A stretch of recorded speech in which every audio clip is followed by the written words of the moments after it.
Baik, Bismillahirrahmanirrahim. Assalamualaikum warahmatullahi wabarakatuh. Waalaikumsalam Waalaikumsalam. warahmatullahi wabarakatuh.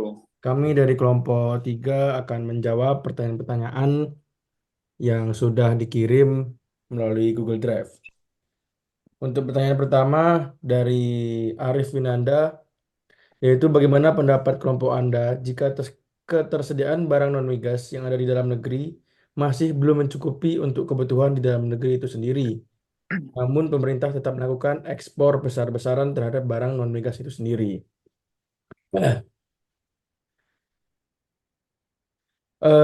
Jawabannya yaitu untuk kelompok kami berpendapat bahwa kebijakan ekspor besar-besaran terhadap barang non-migas yang ketersediaannya masih belum mencukupi untuk kebutuhan dalam negeri adalah kebijakan yang tidak tepat. Kebijakan ini dapat menimbulkan beberapa dampak negatif antara lain kekurangan barang non-migas di dalam negeri. Hal ini dapat menyebabkan harga barang non-migas menjadi mahal dan menyulitkan masyarakat untuk mendapatkannya. Yang kedua ada kenaikan harga barang non-migas. Hal ini disebabkan oleh berkurangnya pasokan barang non-migas di dalam negeri. Cukup. Next. Kemudian saya akan menjawab pertanyaan dari kelompok 2. Kebijakan perdagangan internasional dapat mempengaruhi struktur industri dalam negeri dan kontribusinya terhadap pertumbuhan ekonomi Indonesia melalui beberapa cara, yaitu menetapkan tarif impor. Tarif impor adalah pajak yang dikenakan pada barang impor. Tarif impor yang tinggi dapat melindungi industri dalam negeri dari persaingan produk impor. Hal ini dapat mendorong pertumbuhan industri dalam negeri, terutama industri yang memiliki keunggulan komparatif. Menetapkan kuota impor. Kuota impor adalah pembatasan kuantitas barang impor yang boleh masuk ke suatu negara. Nah, Selanjutnya saya akan menjawab pertanyaan dari kelompok 4 yang bertanya Rini Diah dengan NIM akhir 636. Dapatkah Anda memberikan contoh konkret bagaimana ekspor non-migas seperti produk pertanian atau kerajinan tangan dapat menciptakan lapangan kerja baru di Indonesia? Jawabannya adalah ekspor produk pertanian. Indonesia memiliki potensi besar untuk mengekspor produk pertanian seperti kelapa sawit, kopi, dan karet. Ekspor produk pertanian ini dapat menciptakan lapangan kerja baru di berbagai sektor seperti perkebunan, pengolahan, dan transportasi. Ekspor kerajinan tangan ini dapat menciptakan lapangan kerja baru di berbagai sektor seperti pembuatan, pemasaran, dan pengiriman. Next. Saya akan menjawab pertanyaan dari kelompok 5 dari Heri.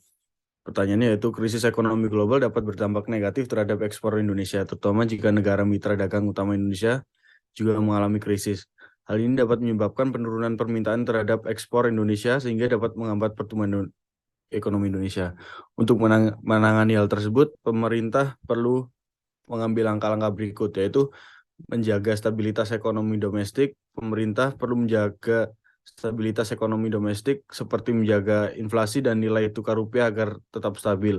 Hal ini penting untuk menjaga daya saing ekspor Indonesia.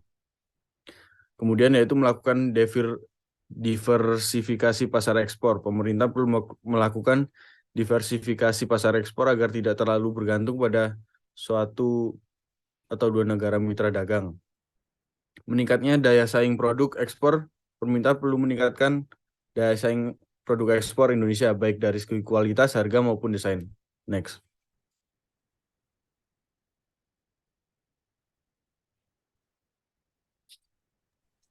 Selanjutnya ada pertanyaan dari Putri Nur Rizky, yaitu bagaimana dampak ketidakseimbangan sektor dalam perdagangan internasional dapat mempengaruhi pertumbuhan ekonomi Indonesia dan adakah strategi untuk mengatasi hal ini? Ketidakseimbangan sektor dalam perdagangan internasional dapat mempengaruhi pertumbuhan ekonomi Indonesia dengan cara berikut, yaitu yang pertama, meningkatkan defisit neraca perdagangan. Jika sektor ekspor suatu negara mengalami pertumbuhan yang lebih lambat daripada sektor impor, maka neraca perdagangan negara tersebut akan mengalami defisit. Defisit neraca perdagangan akan mengurangi pendapatan nasional dan memperlambat pertumbuhan ekonomi. Menurunkan nilai tukar mata uang, defisit neraca perdagangan juga dapat menyebabkan nilai tukar mata uang suatu negara menurun. Hal ini akan membuat produk ekspor menjadi lebih mahal dan kurang kompetitif di pasar internasional. Dan yang terakhir, meningkatkan inflasi. Peningkatan impor dapat menyebabkan peningkatan permintaan terhadap barang dan jasa domestik. Hal ini dapat menyebabkan inflasi di dalam negeri. Next. Selanjutnya saya akan menjawab pertanyaan dari kelompok 7. Regulasi pemerintah yang cocok untuk ekspor di Indonesia adalah regulasi yang dapat mendorong pertumbuhan ekspor secara berkelanjutan, namun juga dapat mencegah terjadinya ketidakseimbangan sektor dalam perdagangan internasional. Regulasi tersebut harus memperhatikan hal-hal berikut. Ada diversifikasi ekspor. Regulasi ekspor harus mendorong diversifikasi ekspor agar Indonesia tidak terlalu bergantung pada satu atau dua produk ekspor saja. Peningkatan daya saing. Regulasi ekspor harus mendorong peningkatan daya saing produk ekspor Indonesia, baik dari segi kualitas, harga, maupun desain. Kemudian akses pasar. Regulasi ekspor harus membantu pelaku usaha Indonesia untuk mendapatkan akses pasar yang lebih luas di luar negeri. Next. Selanjutnya saya akan menjawab pertanyaan dari Cindy Safety dari kelompok 8. Adakah faktor-faktor tertentu yang dapat memperkuat atau memperlemah dampak perdagangan ekspor dan impor terhadap pertumbuhan ekonomi di Indonesia? Jawabannya iya, ada beberapa faktor yang dapat memperkuat atau memperlemah dampak perdagangan ekspor dan impor terhadap pertumbuhan ekonomi di Indonesia. Faktor-faktor tersebut yaitu yang pertama, kualitas dan kuantitas produk ekspor. Ekspor yang berkualitas dan kuantitas yang besar akan memberikan kontribusi yang lebih besar terhadap pertumbuhan ekonomi.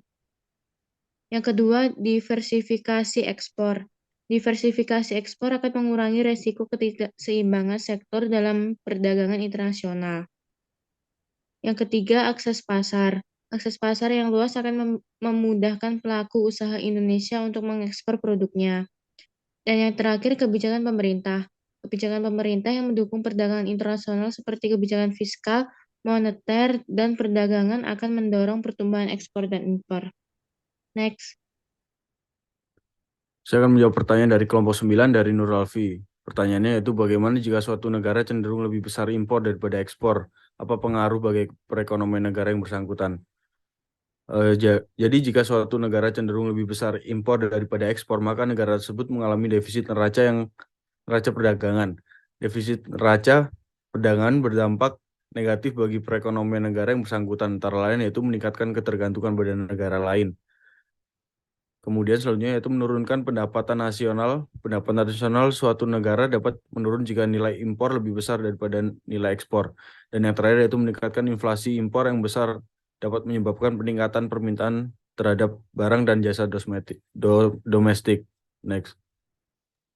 Selanjutnya ada pertanyaan ke-10 dari kelompok 10, yaitu dari Bernika Ifada. Menurut kelompok kalian, sejauh mana penciptaan lapangan kerja dari sektor ekspor bersifat berkelanjutan dan bagaimana upaya pemerintah dapat mempromosikan keterlibatan tenaga kerja lokal dalam rantai nilai ekspor?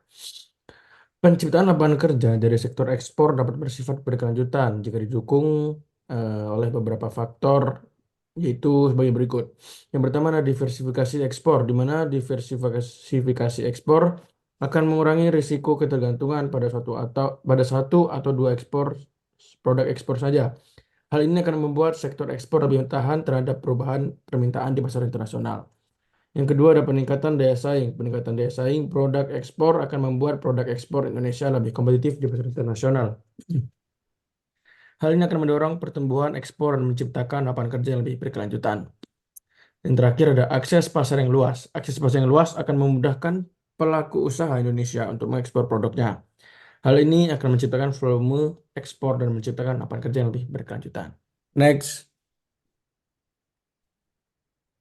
Kemudian saya akan menjawab pertanyaan dari kelompok 11. Apakah terdapat bukti empiris yang kuat mengenai kontribusi perdagangan ekspor dan impor terhadap pertumbuhan ekonomi Indonesia? Dan sejauh mana dampaknya dapat diukur? Pengukuran tersebut menggunakan seperti apa?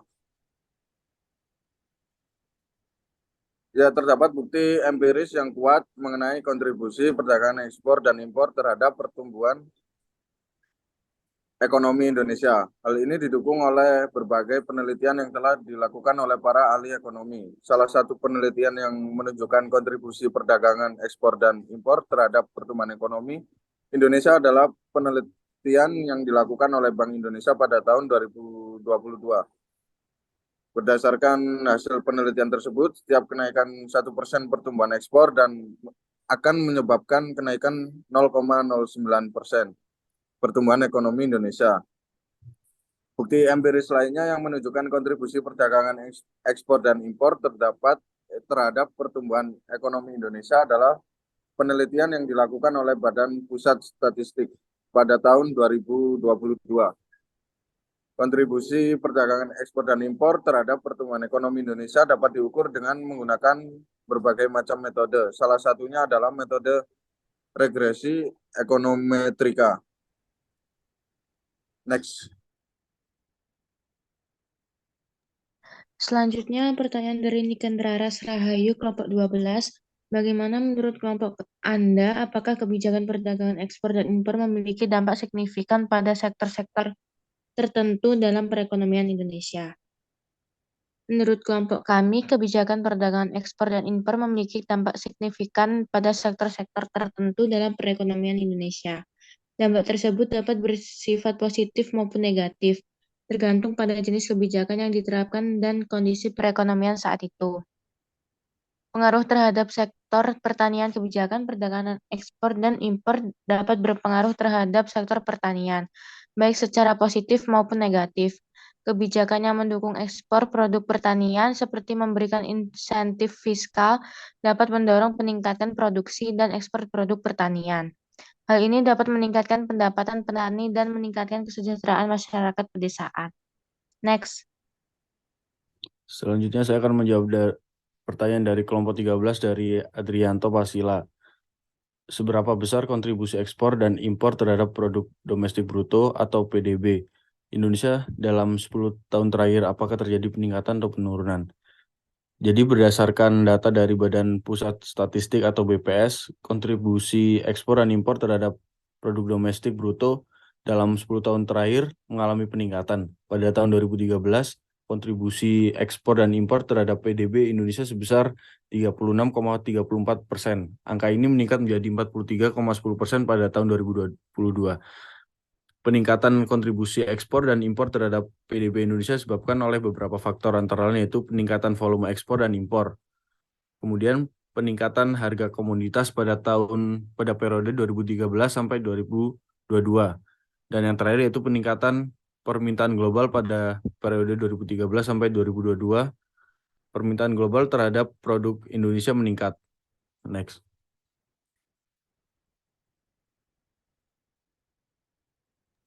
Selanjutnya pertanyaan terakhir dari kelompok 14 yaitu Hussein Maulana. Mengapa kegiatan mengimpor barang selalu dikaitkan dengan efek negatif terhadap perekonomian suatu negara?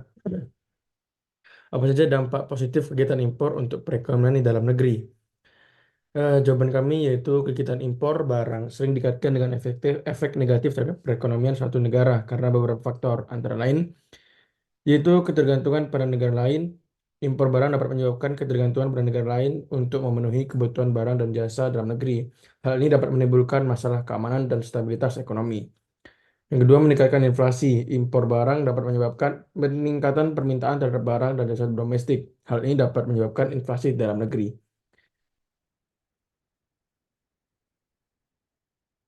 Dan yang terakhir, meningkatkan pengangguran. Impor barang dapat menyebabkan persaingan yang tidak sehat dengan produk domestik. Hal ini dapat menyebabkan penurunan produksi dan lapangan kerja di dalam negeri.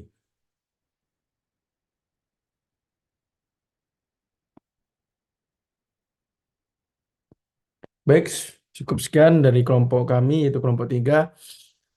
Jika ada yang salah itu dari saya, jika kelebihannya itu dari Allah Subhanahu wa Ta'ala. Cukup sekian dari kami. Wassalamualaikum warahmatullahi wabarakatuh. Waalaikumsalam warahmatullahi wabarakatuh. Waalaikumsalam warahmatullahi wabarakatuh.